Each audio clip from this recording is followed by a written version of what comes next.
Una fugie. Thank God no baby ọkụ bụkwa onye Ebonyi. Gbarie onye Ebonyi. Ha kwụsị trek ife ha na-etreki. Na abaghị dị idea. Ị ga-afụ onye Ebonyi. Ọ gbara moto jee Lagos were ụkwụ bataba ka bịa mitie mmadụ ka akwụkwọ anya ụgwọ. Ihe a wee gọzie biznes a na-emezi eme. Thank God no baby ọkụ kwulife na because na ọ bụ na ebe anyị kwuru na ya sị ọkparịa m ọkparịgbana anya na-ada everywhere. Emele unu ya eme everybody na-abụzi onye wụchacha ahụ ọba moto oru ha na ore ọkpọ ofu onye say I want to go and see Davido move out ọkpa shishie na doje na aṅụrụ nkwụ na ba orukwa na efi ọgba onwe vidio a na-akọ ọbụla akọ one day kita na ha daa n'ụzọ asị na ha ngwere ha na-aga ije one day ra asị na kidnapụrụ mmadụ n'ụzọ one day na asị na anụ ọtagbu mmadụ n'ụzọ ọ bụla ife a na-akọ ha ncha na wee gọzie ndị na-aga ije ha ncha niile ọ dị hwe Ebonyi youth niile wee mụzi ịga ije onwesi nke na-eje eme ihe ọzọ ya arụzụ na-agịrị bụ ka ngaba ije na onye nke a na ọkwa onye Ebonyi si from Ebonyi baa moto na Bayelsa si Bayelsa ụrụkwụ bataba bịaba na nke Ebebi ọkụ duru ana na ụdị na ya brusie bana na ụdị na ya gbapụgo enigwe na ya gara ije. Thank God na okwure mbebi ọkụ wee sie do si emezina ife a na sịpọtụ nke a bikos na eshikta ada akwa ifụkwa ha ndị a na-ebe a na ụka bred ha si adị m ndị Ebonyi ha nwere one band na-esi ya fụta ha nche ekunie onye nke a muvu onye ojebe nke Kubana onye nke ejebe nke Ezenko onye nke ejebe nke bebi ọkụ ha nche eju everywhere a na-aga ije ọ bụrụ ihe ha bịara ime.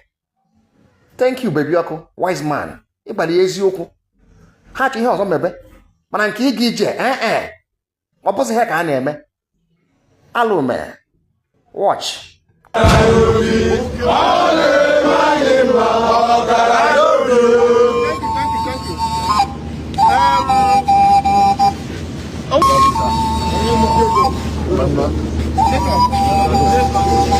It's your son that trek from Bayelsa. From Bayelsa. Why do you trek from Bayelsa? Don't you see what you do?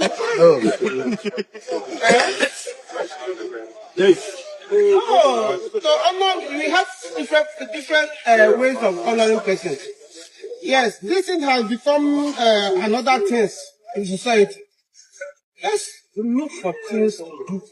Not to be trekking. Are you a trekker? It's supposed to be okay. Don't supposed to, no, I don't buy that idea.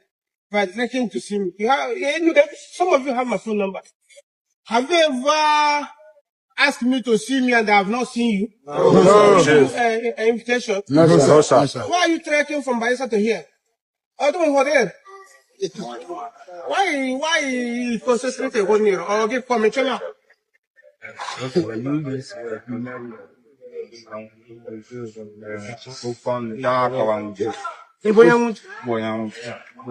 my younger brother.